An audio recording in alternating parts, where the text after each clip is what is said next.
mieux encadrer leurs employés, à tenir compte de leurs employés, parce que l'indice de perception de pauvreté dans le monde, ça ne se mesure pas en termes au niveau des organisations, des peuples, mais c'est plutôt au niveau des individus.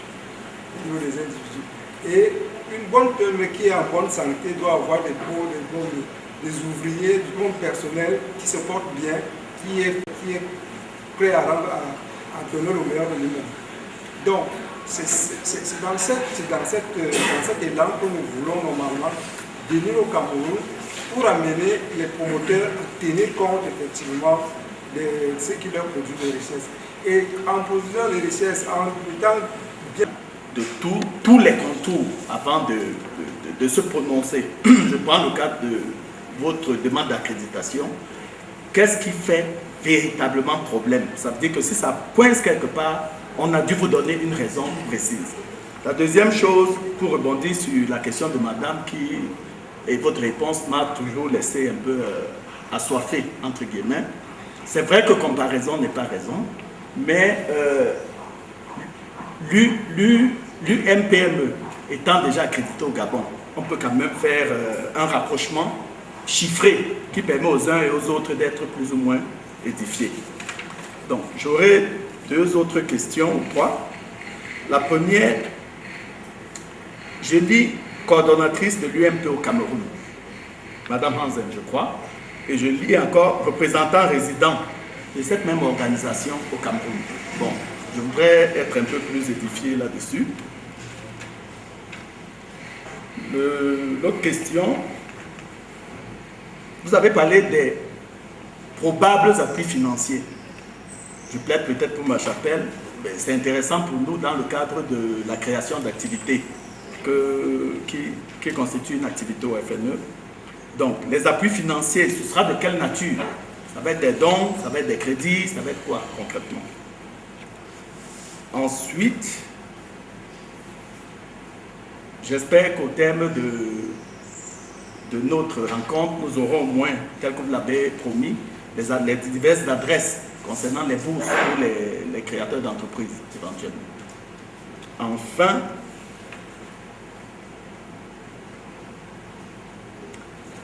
les actions telles que vous les avez énoncées tout à l'heure, les actions notamment en termes de renforcement de capacités, c'est un volet également très important pour tous les promoteurs de petites et moyennes entreprises au Cameroun. Bon, je voudrais savoir si dans cette activité que vous prévoyez, il y aura les aspects liés au coaching. Parce que justement, vous l'avez vous-même relevé, au moins 50% des créateurs de PME au Cameroun sont peut-être insuffisamment édifiés par rapport au montage d'un business plan, etc., etc. À plus forte raison, donc, quand il s'agit déjà de développer tous les algorithmes de gestion, donc les aspects liés au coaching. Est-ce que vous y avez pensé? Et dans ce cadre-là, pour dire que le FNE, par exemple, a au moins, à ce jour, 2000 à 3000 projets déjà financés sur le terrain, comment et dans quel cadre on pourrait avoir un partenariat pour ce coaching-là? Qui nous permet de développer davantage certains aspects sur lesquels nous avons pensé peut-être souligner le dire sur le. Je vais commencer par la première question, vous poser la question, qu'est-ce qui fait problème pour notre accréditation? Est-ce que c'est l'ensemble des recherches d'informations sur les promoteurs ou bien les dirigeants de la MOUSME? Je dirais non, c'est pas à ce niveau, le problème ne se situe pas à ce niveau. Le problème se situe, puisque nous sommes Camerounais, je suis Camerounais comme vous, je me réserve de dire certaines choses qui ne sont pas bien, parce que si on a dans le détail de ce qui fait problème, ça va peut-être blesser la conscience et l'amour propre de certaines personnes. Disons tout simplement que c'est un problème des problèmes des agents de l'État. Parce que moi, j'ai suivi le dossier, je le suis, d'autres personnes l'ont suivi, et les réponses n'ont pas été amicales comme vous et moi. Bon, pour quelles raisons? bon, on ne donne pas la raison. Vous savez, il y a des choses qu'on comprend à demi-mot et d'autres qu'on comprend à mot à haute voix. Donc, je préfère tout simplement dire, si l'administration qui est soucieuse qui prend fin en décembre 2013, passer ces délais, si nous nous présentons pas, nous dans le contexte camerounais, actuellement nous travaillons, on fonctionne légalement, il n'y a pas de problème, parce que les délais impartis par la loi sont respectés, on peut donc organiser cette activité. Mais par contre, à l'extérieur, à Saint-Marin, ils veulent un papier qui dit effectivement que l'organisation est accréditée au Cameroun. Si nous n'avons pas ce papier, en gros au 31 décembre, effectivement, nous ne serons pas reconnus. On ne pourra pas, on peut fonctionner chez Cameroun, mais Saint-Marin ne tiendra pas compte de nos activités. Vous voyez un peu la difficulté. On a déposé en mai, le 8 mai. C'est allé au tribunal le 12 mai. Nous sommes en novembre, 27 novembre. Et on ne peut pas entrer dans le reste. Je préfère qu'on comprenne ça comme ça. J'ai reçu votre invitation. Je vais aller dans la nuit, depuis 23 heures. Merci. Mais alors là, pour moi, ce n'est pas une question, mais ça peut être une participation. Comme pour Madame a parlé, Monsieur a parlé, je ne fais que m'aligner, tout simplement pour vous dire, vous savez, vous êtes dans un secteur très sensible. Pourquoi? Parce qu'en tant qu'organisation de la société civile, nous, on respecte un certain carnaval que l'État a déjà dressé. Surtout quand je parle de carnaval, je veux me référer à la loi numéro 2007-004 du 3 juillet 2007, d'abord régissant l'artisanat au Cameroun. Je parle comme ça sous le contrôle du ministère qui est là. Et son décret d'application numéro 2010-2996. Invitation à laquelle nous sommes convaincus que le ministère des petites et moyennes entreprises est entièrement en soutien, ou sinon patronne, comme nous l'avons vu.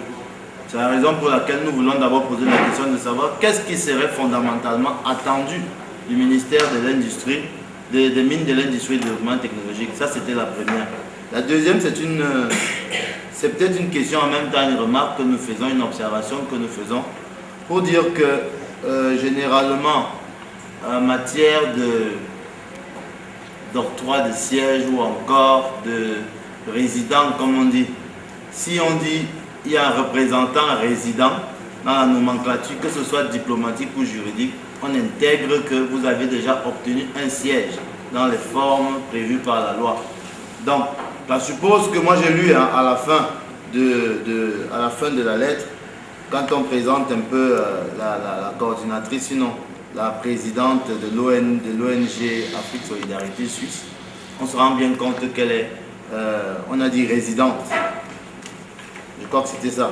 On a dit présidente, fondatrice, mais en même temps coordinatrice de WISM. Voilà, c'était la coordinatrice de WISM. Voilà. Donc en fait, on voudrait savoir quel est véritablement le statut de l'ONG par rapport à l'Union mondiale des petites et moyennes entreprises.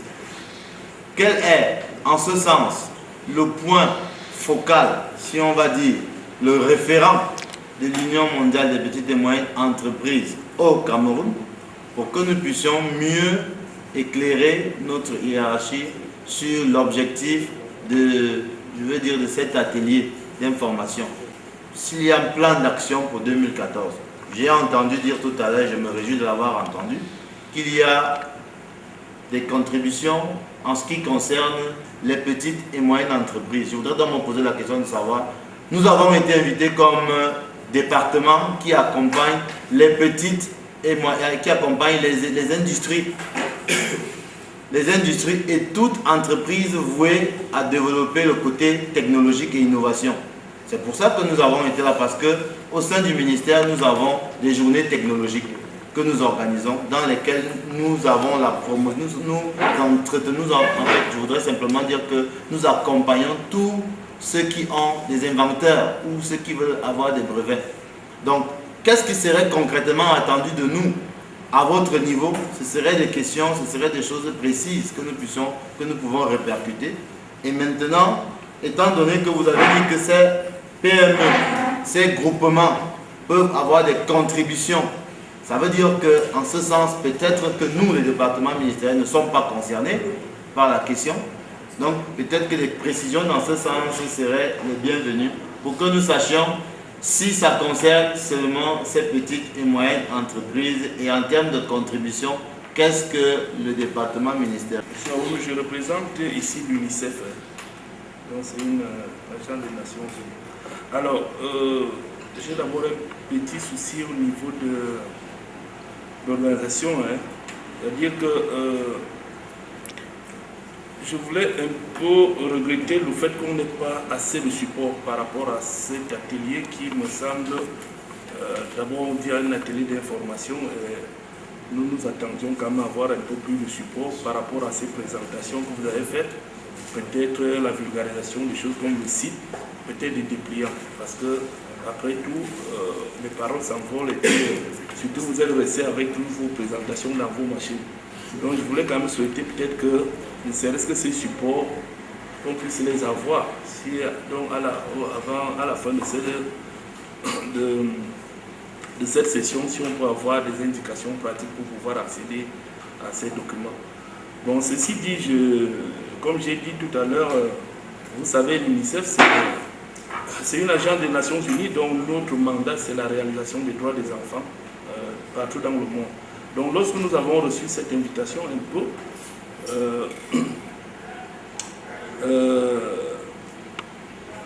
à première vue, j'ai vu quelque part que l'USME était là pour soutenir le développement des affaires. Du coup, on n'a pas pu faire tout de suite le lien.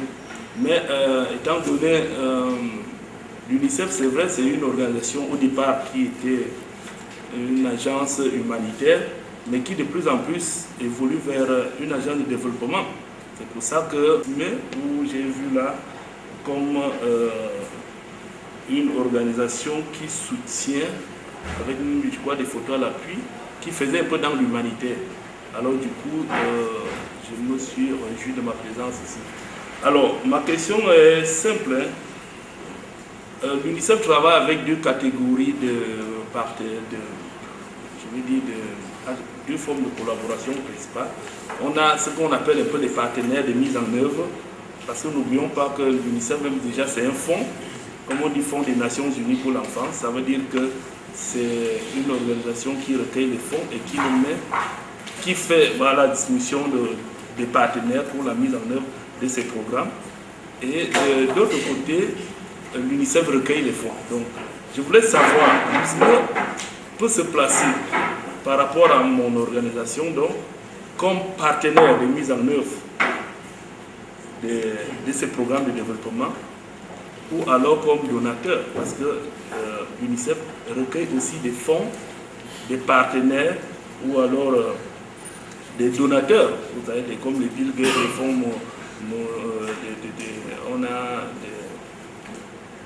l'Union européenne, en tout cas, peut-être ceci me permettra d'envisager dans l'avenir, avec peut-être moyennant un plan d'action, quelles sont les pistes de collaboration entre l'UNICEF et l'UNICEF. Et les collaborateurs vont également répondre sur d'autres. Je vais plutôt répondre aux représentants du MINMI. Le MINMI gère beaucoup de petites PMI, même des PME.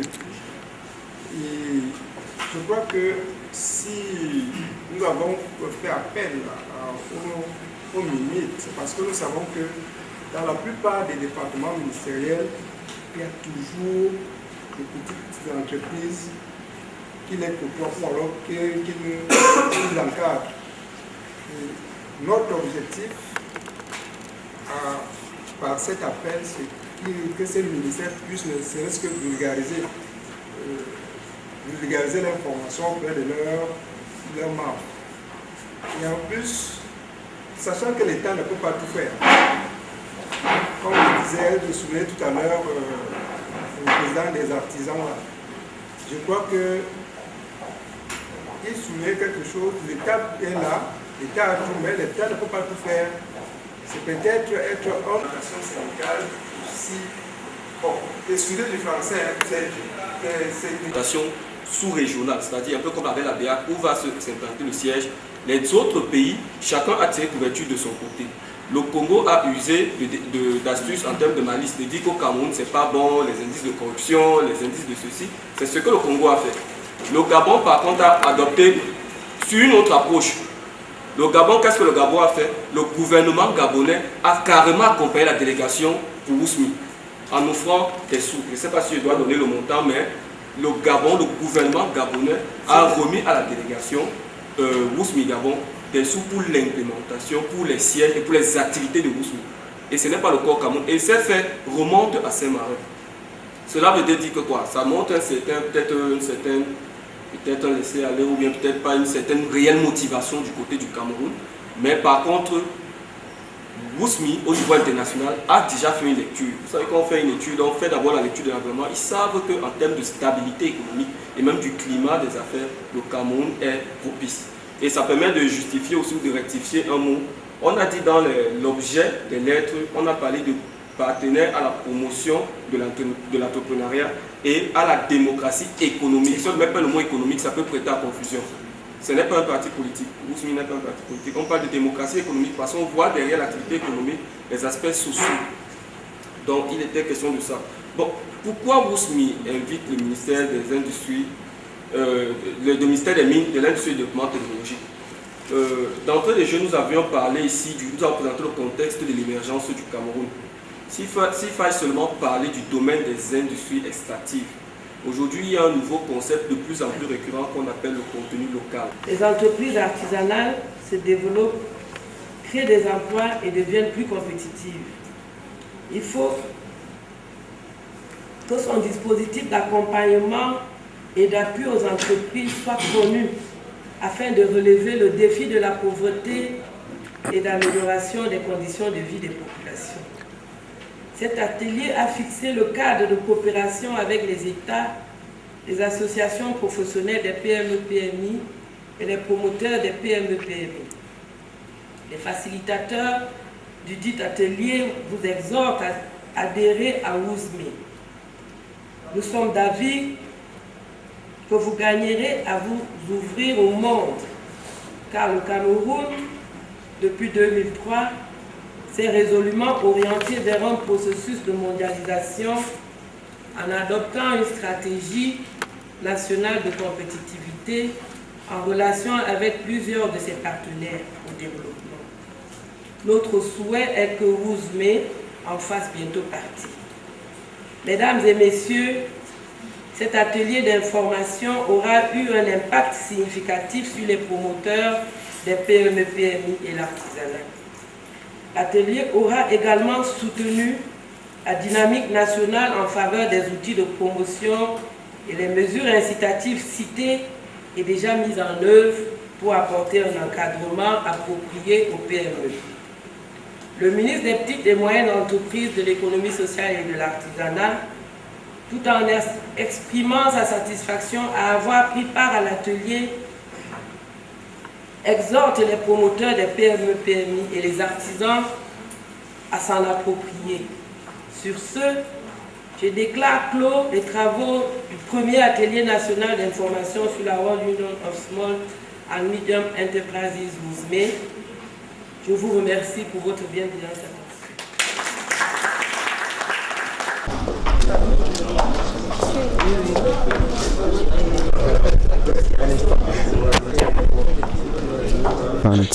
Est-ce qu'on doit comprendre au sortir de cet atelier que vous avez été assez édifié sur le programme, sur l'Union mondiale des petites et moyennes entreprises telle que présentée par l'ONG ASOL? Oui, nous pouvons affirmer que nous avons été suffisamment informés sur ce que la World Union of Small and Medium Enterprises fait. Ils nous ont donné le cadre de coopération avec les États, la population cible et tous ceux qui peuvent être partenaires avec eux. Nous pensons que si Ouzmé arrive à s'implanter au Cameroun, les promoteurs de PME et même les entreprises, l'accompagnement qu'ils proposent de donner aux entreprises pourrait booster leurs activités et les rendre plus compétitives, éradiquer, comme c'est leur objectif, la pauvreté et améliorer les conditions de vie des populations. La collaboration ou alors la supervision des travaux par le ministère des petites et moyennes entreprises. Est-ce qu'il y a lieu de comprendre que cette présence augure des lendemains meilleurs pour l'accréditation de votre idée au Cameroun? Oui, je vous remercie. Pour nous, la présence de nombreux membres représentants des administrations nous donne des espoirs réels. Vous voyez, depuis, ça fait environ pratiquement 8 mois, nous attendons cette accréditation. Et comme ils ont répondu nombreux, ils nous ont suivis, ils ont pris en compte nos attentes. Nous pensons que ça sera rapidement fait pour l'intérêt commun, l'intérêt des populations, l'intérêt des administrations, l'intérêt des PME et l'espoir même de faire davantage de choses. Et puis pour assurer nos responsables à Saint-Marin qu'au Cameroun, on s'approprie effectivement Ouzmé. L'Union mondiale des petites et moyennes entreprises, comprise comme la World Union of Small and Medium Enterprises, est un grand réseau mondial de près de 500 millions de membres, qu'ils appellent des associés. 500 millions de membres, ça fait autant d'opportunités pour les PME camerounaises. Vous pouvez vous imaginer une grosse fenêtre comme ça, vous avez toute une foule qui peut vous apporter chacun à sa manière son concours. Mais je crois que pour l'économie camerounaise et pour le Cameroun, on gagnerait énormément. Énormément dans l'attrait de nouveaux investisseurs et dans la promotion de l'image du Cameroun et de l'économie camerounaise. Ce qui fait qu'on est certain que si de nouveaux investisseurs, de nouvelles opportunités se présenteraient à nous, non seulement il y aura de l'emploi pour la majorité, sinon la plupart, et comme l'Union mondiale est une organisation qui est implantée dans presque tous les continents, on aura des approches diverses et peut-être de nouveaux partenaires qui ne seront pas les partenaires habituels et qui vont nous donner aussi une autre vision de l'économie. Réussite, oui. Je peux prendre ça comme réussite. Pourquoi? Parce que vous-même, vous savez, l'activité n'a pas été médiatisée. Nous avons juste envoyé des invitations. Ces invitations ont permis que nous puissions avoir ce nombre de personnes. Et nous n'avons pas voulu faire foule. On a choisi la qualité des invités. Donc, on a invité 50 personnes. Nous avons eu plus de la moitié. Donc, je crois qu'on a atteint l'objectif à ce niveau. Mais je crois que dans les prochains ateliers, si nous aurons assez de moyens, nous allons les médiatiser. Parce que c'est les médias qui font la force de la réussite de ce genre d'activité. Merci beaucoup.